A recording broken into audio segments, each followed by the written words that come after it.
Hello, welcome back to the YouTube video. Today I'm doing 25.22 top lane tier list. Served your content, like, subscribe, and let's get into it. There are only a couple of changes this patch. Most notably, we saw an adjustment towards Volibear. He had his base AD increased slightly and his armor increased slightly. In compensation, they nerfed his E, especially towards monsters. They wanted to kind of keep Volibear jungle in a balanced state, whilst bringing up Volibear top. Volibear top still looks to be a bit on the weak side. Volibear jungle might have honestly overshot. We'll have to see as the patch goes on. But that was the changes towards him. Yone received just a flat 5 damage on his Q. It's pretty sizable. It makes him more relevant in some of its counter matchups. I still only think you should really play him as a counter matchup if you're comfortable with the champion. He's not suddenly like one of the prio top lane picks. He still looks to be slightly under the bar, and obviously requires a lot of gold to really be valuable in the game. Other than that, we also saw a change towards Skarner. Early data suggests that it's not enough, that he actually probably needs quite a bit more to really be viable in the jungle, let alone in the top lane. Top lane Skarner looks really bad. I think the problem with Skarner at the moment is his kit is, if you opt into like a heavy AD build, he's really squishy. Like, he is so squishy, and a lot of the time you can just burst him out before he's ever really able to do anything, because he requires at least some level of uptime and sustained pattern to really output the damage he wants to output.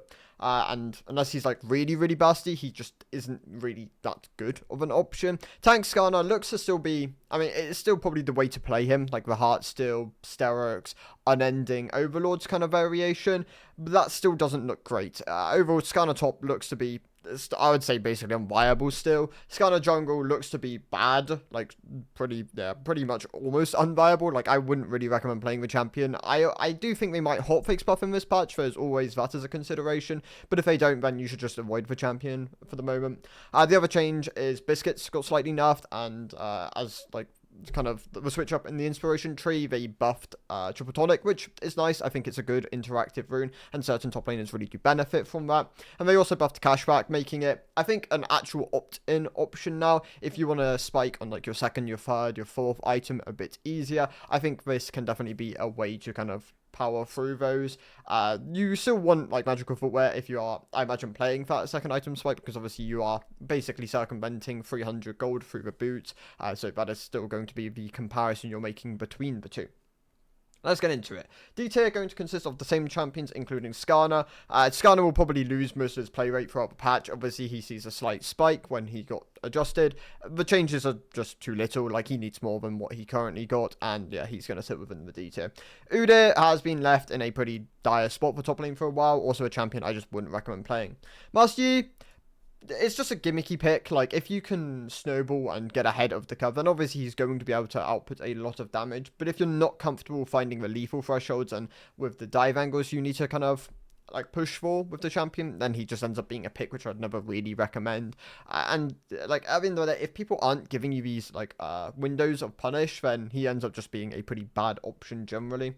Cassante is for kind of one champion here, which is like actually like main role top laner. Cassante top just ended up being the biggest loser of a lot of the changes going around, like the second wind, D-shield, Biscuits nerf. He was a champion which abused all three of those, and the consistent damage to like his sustain early on into the game, where he really wants to really shine as a champion, just ends up making him a really bad option, especially for average solo queue. I think the higher up you go, the more you can kind of get away with the champion, but lower down, he's just not a pick I'd recommend at the moment. I think he probably just needs to be buffed for average brackets at the moment. Smolder and Maokai wrap up the D tier. Smolder, I think, is like a niche counter pick you can sometimes work with, but generally I just don't really recommend it. And one of the matchups he's a counter pick towards is Cassante, who is honestly like pretty bad into most things at the moment. Like, Cassante's kind of dependent on his like component spikes and like Iceborne spike, for example, to really be like good as a champion. And then Maokai is the final pick in the D tier. He's also just not that good of an option at the moment. Kind of suffers with not great itemization, and obviously it's just really unpopular in the top lane at the moment. Just, I wouldn't really recommend the pick. The C tier then, we need a Trundle, who's also doing pretty badly at the moment. A pick which I'd kind of recommend avoiding. I think the one kind of selling point in lower brackets is that he's just easy to play, and you can kind of just stat check some matchups. But generally, he's just not a champion worth putting time into at the moment. And yeah, for that, he's going to sit within the C tier. Tom Kench also sits within the C tier still. He is also just kind of bad. Like, average brackets, he does better because he is a relatively low mastery, kind of stat tricky champion. The higher up you go, though, he just doesn't convert that well, so another pick which I wouldn't really recommend.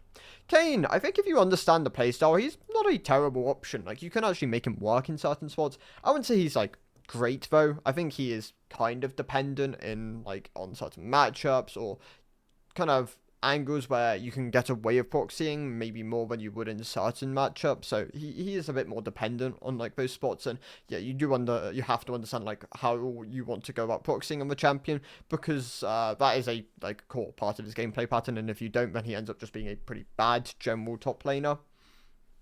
Yone and Volibear, I'm actually going to leave them both within the C tier. Neither of these champions look to... I mean, I think Yone is maybe closer than Volibear to the B tier. I think Yone, in his, like, specific matchups, like, obviously, old school ones like your Aatroxes, for example, but he does work quite well into some of the tank matchups as well, where you can get to your Bork and then oftentimes be, like, quite strong against them.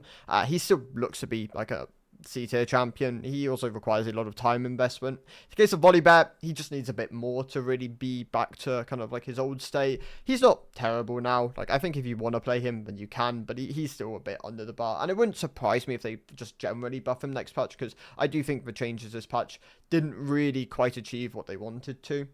Gnar sits within the C tier. He's just not that great at the moment. I think he is also kind of, I mean, he's obviously been matchup dependent for quite a while now, and ever since like Grasp got heavily nerfed to range champions, he's kind of struggled to re-find his footing.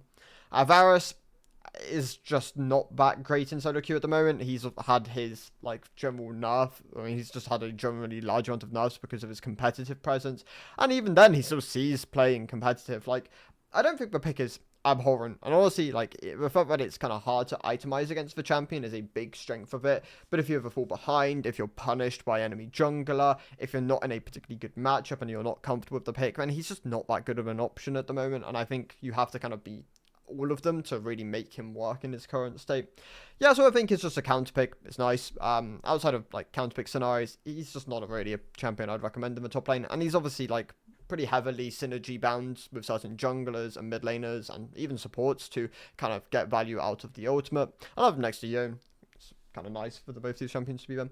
Rek'Sai got pretty heavily nerfed by the second wind D-Shield nerfs, and then will be nerfed by Biscuits as well. She was someone who also opted into those quite commonly. I think you can go precision on this champion. There are like other things you can opt into, but it is going to be like a direct nerf to the champion. So I'm going to leave her in the C tier. She just doesn't have the agency in top lane to really like be a pick which I would recommend in like solo queue. Obviously, one of her strengths in competitive is the fact that she's just pretty undiveable, and she's like fine in lane swap scenarios, decent counter to some of the meta champions in comp, and yeah, generally in solo queue you're just not gonna get the same level of value out of the champion. So yeah, she just sits in the C tier at the moment. Narcissus is just weak at the moment. It's kind of unfortunate. I think you could just do with a slight buff to kind of push him back into a more relevant state. Gangplank, Jace, and Bessa, none of these champions are bad. I actually think they're all quite good in the right scenarios, but you have to be really comfortable on them. I think that is one of the big factors with these champions. If you're not comfortable with the picks, then they end up being considerably weaker than some of the things around them. If you're comfortable with them, then they end up being like solid A, even S tier options. Like, I still think Ambessa and like elite brackets, and honestly still like Jace can compete quite easily for like S tier spots. So yeah, definitely champions which are worth putting the mastery into, and once you're comfortable with, can be really good for just taking over games. Mundo, I'm dropping down to the C tier. They just overswung with the champion, and then he ended up, basically they riot specialed Mundo. They nerfed him at the same time as nerfing second wind D-Shield Biscuits, which in combination makes him a lot weaker in lane, and they also hit his scaling, so generally the champion's just not really that worth playing at the moment. He'll get buffed next patch. I'm confident like that they will. I think that's like an 85% confidence in Mundo being buffed, but obviously if they don't, then he's just not that good at the moment, so I wouldn't really recommend him. Moving on to the B tier then. Wukong, it's fine. I think for his like general audience, he's like okay. I wouldn't say he's like good by any means, and if you don't want to play him, that's perfectly fine. I just think he's, yeah, he's considered the B tier. You could honestly maybe even bump him down to the C tier, because I think as an opt-in champ, he's probably not that amazing. But he has his audience, so yeah, I think you can have him in the B tier for that. Tryndamere is also, it's like they're the below the bar picks. Like, they're not far below the bar, but they're the kind of picks which I wouldn't really recommend playing at the moment. I think Tryndamere falls into that boat. Same goes for Darius. But Darius is okay. Darius is doing a bit better now. I think the changes to sustain has actually really helped him. Second win being nerfed, and yeah, like once again, the D-Shield biscuits, all those things which Darius didn't really opt into has definitely helped him. So I think I'll actually probably separate him a bit from the other two. But yeah, like Tryndamere, for example, also got hit by sustain. Like, I think Tryndamere maybe should just belong at the top of the C tier. Like, he really isn't that great at the moment. So yeah, I'll actually drop him down slightly. Silas, I think, is like a niche counter pick, can work. He's not gonna, like, I mean, he can be the thing which wins you games. So actually, I think there is that like selling point of him, like your Malphites and your Nars, he is really good into as like an option. But generally, he does lose to a lot of the top lane build at the moment. He's also like a flex pick. Rumble, solid. I think Rumble, like especially in like elite and pro brackets, obviously one of the best top laners in the game. For average brackets, he is like complicated. He doesn't also like play quite as well into his strengths, like being able to skip tempo with your ultimate, being able to like really abuse people out of lane just isn't as relevant, and for that then he ends up suffering a bit, so I just have him in the beta at the moment. Some of your other AP options include the likes of Aurora, who I also think in elite brackets is really good at the moment, but for average brackets traditionally just doesn't perform that well. She's a pretty hard to pilot champion and oftentimes relies quite heavily on abusing people out in lane to kind of get the transformative value later on into the game. Gragas is fine. I'm not that sold on Gragas at the moment. I think he has issues, especially early on to the game, and he does have a lot of matchups which he struggles into quite a bit. I think like the old school Gragas, the one which was like unmovable in lane and had like no mana problems, had the ability to just like sustain for everything, just doesn't really exist at the moment. He does have mana problems, he doesn't sustain quite as well, and I think that really like takes a toll on the champion. So unless you're really comfortable on the pick, I don't really recommend him at the moment. But if he got buffed, then yeah, he definitely becomes a lot more of a relevant option again. Swain, I think, is like in the same bracket as like your Silas, and honestly Akali can be around the same area, where I think if you find the matchups which you want to play these champions into, they can be quite good. Main pool wise, they're just not worth it. They're too specific, but they are the champions which, like, if you find the right spots, can genuinely give you quite a large edge within the game. Camille, I'm also dropping towards the lower end of the B tier. She requires a lot of mastery, and I think if you can find the right spot, she can be decent. But she also just isn't in her greatest state, and I think she needs to be slightly better to be more of a recommendable option. So, yeah, I think she just belongs towards the lower end of the B tier. Riven, Vayne, I think can actually sit quite nicely towards the top of the B tier. I think Vayne generally has done a lot better with some of the nerfs towards other champions around her, so she actually sits quite nicely towards the top of the B tier. Riven's always this champion where if you're comfortable on the pick, she's really good. If you're not, then she just ends up being a must avoid because she requires so much mastery and she's so unique in the way she functions. And it's like, it is a case of, are you willing to put the 100 to 200 games into Riven, which you need to kind of make the champion work? If no, then she becomes a non-factor. If yes, then she becomes like an option which you can play. I mean, you'll basically be an OTP if you end up playing Riven. That's traditionally what you see out of the mains of the pick. Ornn sits within the beta. He's just not amazing at the moment. They're just better tanks than him. I think he has like issues with his itemization and his like mana cost, especially early on to the game, and generally that like really marks him down. Plus he is also someone who's going to suffer from the sustain nerfs, suffer from biscuits being nerfed. You'll probably just end up like opting into mana flow, Scorch most games now, and yeah, I'd probably put him towards the mid to low end, probably the mid of the B tier. I don't think he's a low end B tier option. I think he can definitely have sorts where he's quite good. And Aatrox wraps up the B tier. I think if you itemize Aatrox correctly, he's good. Like, I genuinely think the Grasp with the Cinder Sky variant gives him so much agency and power of the game. And you can still opt into, like, your, like, Shojans. You can still opt into your, what's the other ones? Like, your Voltaics, your Lethality variant sometimes. I do think, though, if you're just defaulting on a build most games, then you are just playing, like, the Cinder Sky variation. And that would probably bump him back up to the A tier. Right now, though, there's still so many Eclipse and Shojan variants, which definitely hurts him a substantial amount. The A tier, then. I would lead off with Warwick, who is fine. I think he can still be quite oppressive in the right situations, but he's definitely not quite the terror he has been, like, before. He actually got nerfed quite a few times, so now I think if you're comfortable with the champion, you can play him as like a niche counter. If you're not, then he probably just ends up being a champion you don't really consider. Alawi is fine for lower brackets. She's not in her greatest state, but she's also not bad. She's actually like putting out relatively good numbers, and I think in the right matchups she can be really oppressive. Like a lot of those tank matchups, she really does just like steamroll them, and things like Urgot, for example, really lack the tools to kind of deal with her.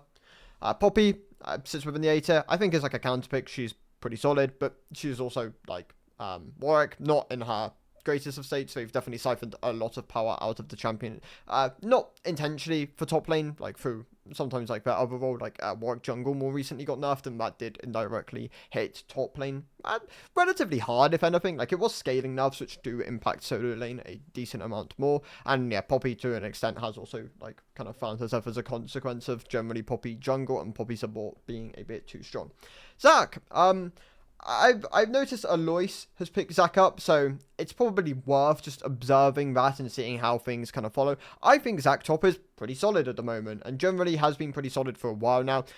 He was overpowered a while back before they kind of shifted some of his power around, and since then, he does have matchups where he can definitely struggle, especially if he's denied blobs. Like, he really needs to pick up his passive to kind of be relevant within the lane. But if you can find those matchups, yeah, I think he's genuinely still a very solid tank option. He's just a bit niche, and hopefully with Alois picking him up, you'll probably see like a more general audience, and that can allow you to, I guess, I mean, it'll give you better understanding of some of the builds and what works and what doesn't, because there'll just be more testing. But generally, yeah, I think the champ sits as quite a nice A-tier option at the moment. Shen, Cho'Gath, other pretty solid tank options. Shen's definitely going to suffer from some of the nerfs a bit more. Also a Biscuits second wind D-Shield user. Cho'Gath doesn't care quite as much because he does have like alternative keystones. He also has the ability to go D-Ring start. That is quite nice on him. So I think Cho'Gath is probably the better of the three now. Cho'Gath also quite a nice answer to like the Scion Blind. Shen is as well. Like you can actually play all three of these tanks into Scion Blind, and yeah, they all perform quite nicely. Gwyn, after her nerfs, sits in a more reasonable spot. She's always going to be above the bar. I highly doubt Riot are ever going to nerf her below that, because then she'll just have no player base. Like, there just won't really be a good reason to pick her. But now, yeah, I think she sits as more like a reasonable A-tier option.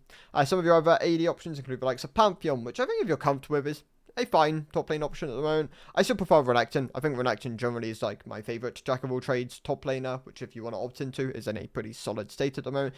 Biggest issue with Renekton is like there are games where you have to go Eclipse, and Eclipse Renekton doesn't feel that good unless you're ahead of the curve. Other than that, obviously like your Stride Breakers and your Cleaver first still exist, and they can still put out quite nicely when you find the right spots for them. Yorick, definitely not doing quite as well at the moment. I still think he's fine for average brackets, but you do need to find the right spots to play him. Obviously, the kind of main factor with Yorick is you want some level of mid laner on your team to have like global pressure. That can be quite nice for the champion, and for the enemy team to have pretty poor global answer. Like, if you are playing into Talia, you're definitely going to suffer a lot more than playing into something like a Syndra, for example. That is just something I would say is like worth noting about the champion at the moment. Some of the AP options include the likes of Heimerdinger, who I think in the right spots is really, really oppressive and oftentimes just played by OTPs, but they do make him look incredibly strong in the right situations. And like, yeah, the lane pressure this champion can put out is pretty obnoxious. Teemo generally doing quite nicely at the moment. The sustained nerfs really benefit him. He was one of the champions in the game, which he is one of the picks which most of the time would see people opt into things like second wind rather than just have it as a default, because like of the way the champion is perceived. So with that being nerfed, you'll actually see people either no longer opt into it or just be opting into it even though it is a bit weaker. So yeah, he definitely benefits in that regard. Gwen sits within the A tier. She, I think, as a counter pick, is quite nice, and the changes she received in the previous patch, like a revert to what she was like more recently, really helped her, just being a better scaling, more accessible average bracket kind of champion. did wonders for her, and yeah, she sits once again within the A tier. Cassiopeia is she's really strong. I do think she could arguably be even bumped up to the S tier. She's probably my number one of my AP options within the A tier. The other two, which I'm leaving in the A tier, are Vladimir and Kennen. I think both these picks are really good. Obviously, incredible answers to Jax. Gwen is more of an answer to like your high HP health stacking champions, where she can't really be that easily punished in lane. Rise, however, I'm dropping down to the B tier. He's definitely suffered a bit more recently. Obviously, he like tends to lean towards being better in elite. He's a combo based, like non-damage ult champion, which most non-damage ults are going to be elite skewed because they're about utilizing macro more than anything. Like Talia, Rise, for example, are like two pretty obvious options. And yeah, the nerf towards Catalyst in the previous patch also hit him. I forgot. Did I forget to mention that in the previous video? I actually don't remember. But generally, he's doing a bit worse in the top lane. He's still like fine as one of the AP options, and if you want to put time into, it's like perfectly reasonable. But I don't think he quite like. He's not as locked with the other A tier options than I think he was like before some of the nerfs hit his way. And then Jax and Kled wrap up the A tier. Kled is a champion. I think Kled and Cassiopeia are the two picks within the A tier, which I would say are really worth watching at the moment. Both these picks look to be performing really well at the moment. My concern with Kled, like after his changes, was that the champion is a lot tankier, but really doesn't do quite as much damage as like. You really need to kill someone, but generally I think as people have learnt the kind of new shape of the champion, the builds are a bit more refined.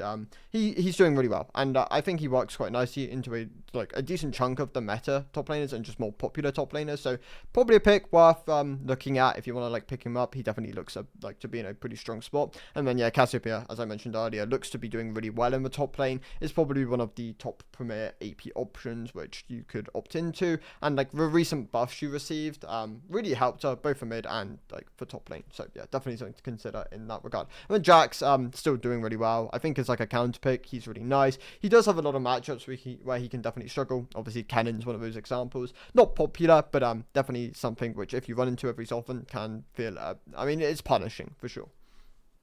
The S tier then. So we lead off with Fiora and Aurelia. These are still the two champions where if you're willing to put the time into, they are probably my like recommended highest investment champions. They both perform really well at the moment. Aurelia is incredibly oppressive, like early to mid game, makes her a stellar option for just generally climbing. And like if you put the time into her, it's very like you'll be rewarded for it. And Fiora is also another champion where if you put the time into her, she can feel really oppressive early on to the game, but she still scales incredibly well and can really cause so much pain on the sides into specific team compositions. So these two picks I really do recommend like learning if you want to like have one of these kind of wild cards within your pool. Generally the more like I say more generic options than lead off of Singed. Not a generic option, but someone who really thrives in the chaos of solo queue. Makes sense why he's like traditionally almost always within the S tier. The pick, especially at the moment, is doing really well, and they gave him a lot more laning power, which has helped him hugely. It makes him a lot less assailable, and certain champions like really don't have the same level of like just stomping capability against him as they once did. He also proxies really well, and that is always going to be one of the big strengths of the champion. The other picks from the S tier include the likes of Olaf, who for the longest amount of time has been doing quite nicely. The champion just has some really, really polarizing matchups where if you find him as a counter pick, he will like he's a genuine like great win con within the team. And even with like enchanters, he can just straight up be like this 2v8 machine. So definitely something to consider when locking in this champion. And Malphite doing a lot better at the moment. The recent buffs really helped him in a lot of his core matchups and a lot of the spots where you were wanting to play him. And sustain going down has also really helped him. Like Arcane Comet on this champion is going to matter even more. And it is, yeah, the pick is just doing so much better. So yeah, once again, another champion which has really found his footing within the S tier. Also an incredibly low barrier to entry. You do not need to sink a lot of time into this champion to just pick him and like in those spots where you think he is going to be strong. Garen, bit lower I honestly think Garen's one of the lower S tier options. You could honestly put Garen towards the top of the A tier. He's still doing a lot better as of the moment, and is a pick which I would recommend considering in some of like the counter matchups which you want to take him into. But he is also going to have suffered a bit from some of the sustained nerfs that is going to make him a bit more assailable in lane. And then the rest of the S tier, we have the likes of Kale, just been doing really well for most of the season. The minion changes combined with the XP range being increased did wonders for her, and like once again the like major items are getting cheaper. Things like Nashor being 100 gold cheaper, Rabadon being 100 gold cheaper, her buffs towards the end of the last season have just enabled her to be like pretty generally strong for the moment. So yeah, Kale, another pick which I think in the counter pick scenarios really thrives as an option. I think all three of these are like great counter pick options. Some of your more just generic, like you can kind of pick in a bit more broadly options are like your sets and your mods, where if you're looking for an AD Juggernaut or an AP Juggernaut, are doing really well at the moment. Mord, obviously you want to play him primarily into dive. That is where he's going to really thrive as an option. I think Hexplate is overpurchased on this champion. Walkabout looks to be still a really good second option. And we've even just seen like standard just AP items come out. Like I still think you can definitely go down that route. You don't need to like fixate on the item quite as much. Generally, Set has also just been doing really well for like a while now. Being able to go things like Stridebreaker into Blood Mail gives him a really strong 1-2 kind of like item spike.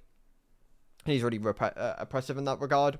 And then Sion, he is also, I mean, he's going to suffer from biscuits being nerfed. Like, there is a genuine power loss in, like, yeah, the second wind, D-Shield, biscuits, nerfs. So I do think he is a bit lower. And also, like, as a tank, he's going to have a substantial, like, lack of agency compared to, like, the heavy damage options in the top lane. That being said, though, it's really, really hard to move this champion still. And he does have so many, like, just straight up neutralizing or even just winning matchups where this pick can be valuable within the game. So I still think he can definitely like fit within the S tier, but it is like obviously you do have to note that sustain going down is going to affect some of these champions which ran those options more than some of the like things around them.